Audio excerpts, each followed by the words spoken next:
गुस्ताखी तो हो गई है और कष्ट भी है।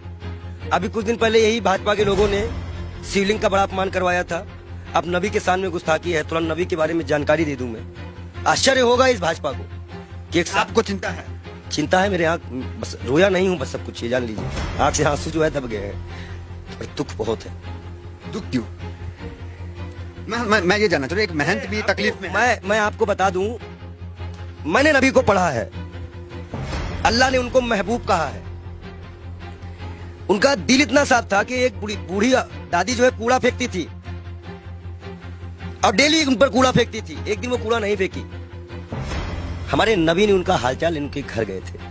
उन्होंने कहा है कि अगर पड़ोसी भूखा है, वहां उन्होंने हिंदू मुसलमान नहीं बताया है कुरान में, आप कहीं भी देख लीजिए, नहीं है। कोई भी भूखा है तो आप खाना नहीं खा सकते। एक बार वो मक्का मदीना इस्लाम फैलाने गए, लोगों ने विरोध किया, पत्थर मारे, जूते तक में उनके खून, उनकी जूती जो थी उनपे भी खून आ गया था, भर गया था। इब्राहिम अलैहिस्सलाम जहन्नम की आग लेके उतरे थे, बोले थे मेरे प्यारे नबी है, मेरे प्यारे महबूब। वो इसलिए बोले थे कि अल्लाह उनको प्यारे नबी और महबूब करते थे। इस्लाम के लास्ट पैगंबर माने जाते हैं। उन्हीं की उम्मत जो है अल्लाह की बारगाह में जाएगी, सुनवाई होगी। 72 फिरके हैं इस्लाम में, उन्हीं की उम्मत जाएगी, वही बख्शाइश कराएंगे। अल्लाह ही जानता है मोहम्मद का मर्तबा। लेकिन ये सिर्फ इसलिए हो जाता है कि उस साहब लगाना जरूरी है, मोहम्मद साहब का मर्तबा। वो कोई एक सिंगल नाम भी उनका कोई नहीं लेता है तो दुख हो जाता है। इसी तरह हमारे अभी महाकाल का बड़ा अपमान हुआ, कोई पत्थर पे शिवलिंग बनाया, कष्ट होता है। मैं एक संत हूँ, राम और रहीम किसी पे भी कोई बदतमीजी करेगा, हम आंख निकालने का काम करेंगे। हम संत हैं। अब आया है, खून खौला है, अब लड़ाई करनी चाहिए धर्म के लिए। आज क्यों बीजेपी वालों ने बोला तो आज धर्म की लड़ाई नहीं होगी? आज भी तो आएगी ना धर्म। क्या कष्ट नहीं हो रहा है? ईरान ने कहा तो मान लिया, अरबी समझ में आ गई। हम भी तो इतने चिल्ला रहे थे कि फ्रीज एलिमेंट को निकालो। मैं दिल से माफ नहीं कर पाऊंगा। बयान है नरेंद्र मोदी का चौथी प्रज्ञा के लिए। नबी को जानते हैं ये, नबी के बारे में और सुनिए। वो एक दिन गुजर रहे थे, शराब कोई बहुत इस्लाम में बहुत पुराने से हराम नहीं थी। शराब यहाँ हराम की गई, उनके उम्मत में हराम की गई, उनके सामने हराम की गई, उन्होंने हराम की। उन्हें मुसलमानों को हिदायत दी कि हर वो नशा हराम है तो इस्लाम में तुम्हारा पैर डगमगा दे। उन्होंने नशा भी हराम कराया था। क्या उनकी ये बातें नहीं दिल में छूती है? अच्छाई कहीं भी हो, उन्नत वैसन का काम है। हम तो फकीर हैं, 12 करोड़ की गाड़ी में चलने वाले फकीर नहीं है, एक नंगे दुलंगे फकीर हैं। लोग कहते हैं पंडित जी हाफ पैंट क्यों पहनते हो? नीचे ऊपर भगवा, नीचे हाफ पैंट। अब बताओ हम क्या पहने? भाई नीचे पहनने का कपड़ा तो यहाँ टांगना पड़ता है, तो किताबें छिपानी पड़ती हैं। भाई है ही नहीं कपड़े, पहने कहाँ से? महंगाई इतनी ज्यादा है, जो कपड़ा हमें 100-200 मिलता था, अब 450-500 में मिलता है, हम कहाँ से खरीदे? आप बताइए, नबी के शान में गुस्ताखी, ये तो मैं अपना दुख बता रहा था। नबी के शान में जो गुस्ताखी हुई है उसमें दिल रोया है। ये बात इंटरनल तब तक थी ना जब तक हिंदू और मुसलमान की बात थी। जब बात नबी और इस्लाम पे आएगी ना, तो जितने उनको मानने वाले हैं वो सारी कंट्रियां बोलेंगी, वो आपको जवाब देना पड़ेगा। ईरान का जवाब आ चुका है, आश्वासन दिया है भारत ने कि ऐसी कार्रवाई करेंगी दुनिया सबक लेगी। 1 लाख पहलू खा की माँ को क्या जवाब देंगे? नजीब की माँ को क्या जवाब देंगे? उस जिसका हाथ कटा था उसके मकान की क्या जिम्मेदारी देंगे? क्या सरकार उनको मुआवजा देगी? कानपुर में सरकार से आप काफी आक्रोशित है। आपके सवाल पे आते हैं। आप ये बताइए, आप सरकार से ठीक है आक्रोश में, लेकिन विदेश मंत्रालय का एक बयान ये आया, उन्होंने कहा कि ये जो बयान नुपुर शर्मा ने दिया ये किसी सरकार का बयान नहीं, इंडिविजुअल है। मैं बता दूं, भाजपा की प्रवक्ता है, भारत माफी नहीं मांगेगा। जेपी नड्डा इस्तीफे के साथ एक पत्र लिखे देश के प्रधानमंत्री को। बहुत बड़ा इशू है, मुसलमानिक इशू है, इस्लामिक इशू है। उसके बाद वो पत्र एक्सेप्ट करे और जाके विदेश मंत्रालय द्वारा अजय डोभाल के द्वारा वहां पहुंचाए कि इस पार्टी ने माफी मांगी कि आगे से ऐसे प्रॉफिट मोहम्मद के खिलाफ कुछ हम नहीं बोलेंगे। कोई भी, और जितने लोगों का नाम आया है इनको कभी ना टिकट दिया जाए ना पद दिया जाए और इनको जेल में डाला जाए। कर सकेगी भाजपा सरकार? बुलडोजर चल सकेगा? 38 नेताओं की लिस्ट में नाम आ गई, उन पे तो कार्रवाई करना बीजेपी क्या चाह रही है? जेल गए। देखो एक चीज बता दे, तुम जो माइक लगा के आते हो, इतना अच्छा तुमको हमने नबी के बारे में बताया, फिर भी तुमको लगता है ये किसी को नहीं मानते। इलाहाबाद के सारे टेंडर मुसलमानों के नाम पे हैं, सारे मुसलमान लोग पाए, जाके चेक करवा लो।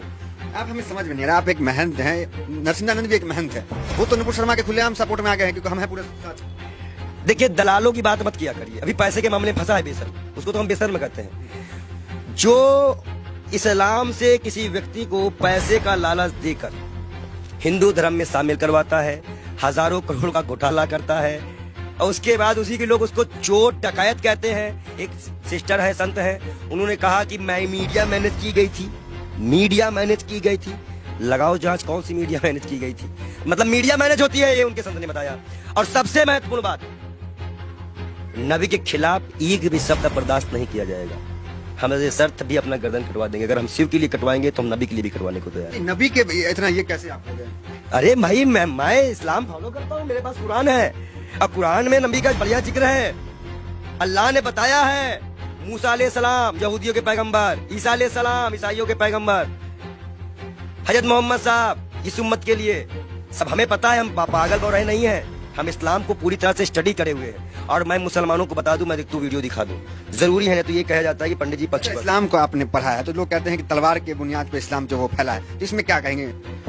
देखिए, पहली बात तो ये है कि कुछ मुसलमान बच्चे जो है पत्थरबाजी करने लगे हैं। इलाहाबाद अडाले की फोटो है। मैं सरकार से इनकी गिरफ्तारी मांग करेंगे? मैं गिरफ्तारी की मांग करता हूँ और सख्त कार्रवाई करी जाए इनके ऊपर। ये जिस तरह से ये माहौल बिगाड़ने की बारिश कर रहे हैं, और मैं इन युवाओं से भी, इलाहाबाद के लोगों से भी, प्रयागराज के लोगों से भी, सॉरी इलाहाबाद नाम आ गया, क्षमा चाहते हैं, प्रयागराज के क्षेत्राधिकारी, मैं सभी से अनुरोध करता हूं मुसलमान भाइयों से कि कोई भी ऐसी घटना ना करे जो असंवैधानिक हो। ये बाल योगी आपके खिलाफ भी जाएगा। गिरफ्तारी हो ऐसे लोगों की, और जिन पार्टी संगठनों का हाथ हो, जिन नेताओं का हाथ हो, उनकी भी गिरफ्तारी हो। मैं मांग करता हूं योगी सरकार से कि ऐसे लोगों को गिरफ्तार किया जाए, चाहे वो 18 साल का हो या 16 साल का हो। लेकिन अगर कोई बच्चा बहका हुआ है, हिंदू हो चाहे मुसलमान, सिख, ईसाई, कोई बच्चे को बहकाया गया है तो उसको एक दंड देकर छोड़ दिया जाए, और जो इसको बहकाते हैं उनके ऊपर सख्त कार्रवाई करते हुए यूपी को शांत कराया जाए।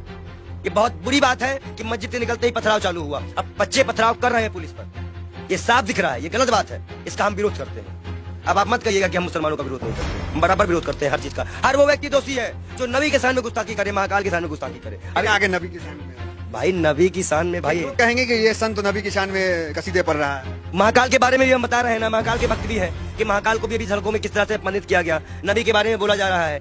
हदीस की एक लाइन बोली है उन्होंने, हदीस की में जो हदीस में जो लिखा है उसको पूरा पढ़ती तो तब वो समझ चाहती कि 6 साल और 9 साल में अंतर क्या होता है। गौना सिस्टम हमारे यहाँ भी चलता है, एक्सेप्ट करना। हमारे अभी अब शादी होती तो गौना दे दिया जाता था पहले गाँव में, तो 2-4 साल बाद। ठीक है, नबी के शान में आपके अनुसार गुस्ताखी हो गई है और लोग उसका विरोध कर रहे हैं। वो गई है, हाँ। हुई है। मतलब आप क्या फूट फूट के रोएंगे तब मानोगे क्या कि गुस्ताखी हुई है? नहीं मान सकते रहे हो क्या कि गुस्ताखी? आंसू तो आ गया आपके। मैं क्या कर रहा हूँ, आप अपने भी नहीं समझ में आ रहा। गुस्ताखी बहुत ये है, इनके आंख में आंसू भी आ चुके हैं। ये कह रहे हैं कि नबी के शान में यहाँ पे गुस्ताखी हुई है बहुत ज्यादा, और मुसलमान भी नाराज है। हम उनकी भावनाओं का सम्मान करते हैं लेकिन उनकी गलत हिंसा का विरोध करते हैं। हम मुसलमान युवाओं से अनुरोध करते हैं शांति बनाए रखो, हिंदुओं से उम्मीद करते हैं शांति बनाए रखो। आंसू क्यों आ गए? गलत हो रहा है। देखिए, जिस तरह से अल्लाह को, नबी को, पैगंबर को, भगवान को, महाकाल को, राम को सड़कों पर लाके राजनीति खेली जा रही है। हिंदुस्तान कहाँ जा रहा है, हमारे देश की युवा कहाँ जा रहा है, ये हमें नहीं पता। वो पत्थर जो भी मार रहे हो, जिसको भी लग रहा हो, कष्ट हमें भी है, शर्म आता है इन सरकारों पर, इस देश के प्रधानमंत्री पर, इस देश की गृह मंत्री पर, कि वो एक गुड़गांव में बयान देते हैं, उसका आज सिलाइए निकल गया। क्या गृह मंत्री इस्तीफा देंगे? इकबाल योगी हाथ जोड़ के मांग करता है कि वो अपना इस्तीफा दे, क्योंकि आपने ही बयान दिया था। अब आज हमारे जितने भी युवा मरे कटे जेल जाए, इसकी जिम्मेदारी केंद्र गृह मंत्री की होगी, क्योंकि गृह मंत्री ने बयान दिया था। गुरुग्राम में खुले में नमाज नहीं पढ़ने जाएंगे, और जिसका खामियाजा आज नबी की शान पे गुस्ताखी हो गई, जिसमें सभी कंट्रियां आज, मतलब सभी कंट्रियां इस पे विरोध कर रही हैं, और मैं भी इसमें दुखी हूं। शब्द नहीं है मेरे पास। मैं तहे दिल से माफी चाहूंगा। मैं बाल योगी से बार बार तौबा भी करूंगा अल्लाह से कि ना हो ऐसा कोई चीज। ठीक है, आपसे सवाल, आखिरी सवाल आपसे ले लेंगे, थोड़ा भावुक है इसलिए ज्यादा आपको डिस्टर्ब भी नहीं करेंगे। ये कहेंगे कि क्या चाहते हैं, किस तरह की कार्रवाई आखिर हो जाए? जेल जेल जेल सीधा जेल भेजिए, और लिखित आश्वासन दे भाजपा पर। भाजपा लिखित आश्वासन दे कि ना ज्ञान वापी उठेगा, ना कोई मंदिर उठेगा, ना कोई मस्जिद उठेगा। जब ये मुद्दा नहीं बचेगा तो मुद्दा बचेगा महंगाई उठेगा। आप भाजपा को ये मुद्दा ही खत्म करना पड़ेगा। हम मांग करते हैं कि भाजपा पार्टी पहले माफीनामा लिख के दे, और भारत सरकार इसी को आश्वासन दे कि अब हिंदू मुसलमान कभी इस देश में नहीं होगा। अगर वो आश्वासन देते हैं तो हम अपना विरोध खत्म करेंगे, नहीं तो हम विरोध